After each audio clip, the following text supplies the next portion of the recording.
Alors en ce moment, la grande idée, c'est de dire, pour réduire le chômage en France, il faut baisser le coût du travail. Les salariés français coûtent trop cher. Non, imaginons, le salarié coûte zéro. Comment le salarié fait ses courses? Comment le salarié achète? Avec quoi? Et s'il n'achète pas, les entreprises ne produisent pas. Et si elles ne produisent pas, elles n'embauchent pas. Le salarié coûte zéro, les entreprises n'embauchent pas, le chômage ne diminue pas. Et quand on dit il faut baisser le coût du travail, admettons on baisse un petit peu le coût du travail. Mais est-ce qu'il n'y a pas aussi l'idée que tout travail mérite salaire?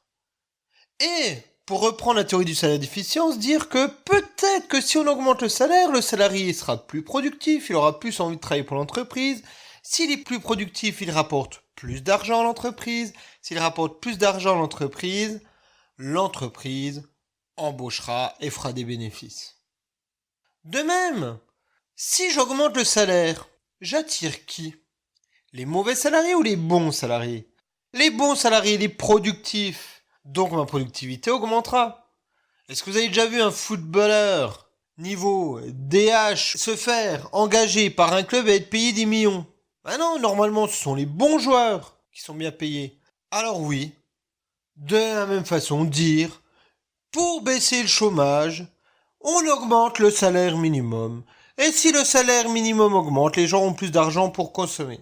Mais c'est clair que moi, chef d'entreprise, si mon salarié me coûte plus cher que ce qu'il me rapporte, je ne l'embauche pas.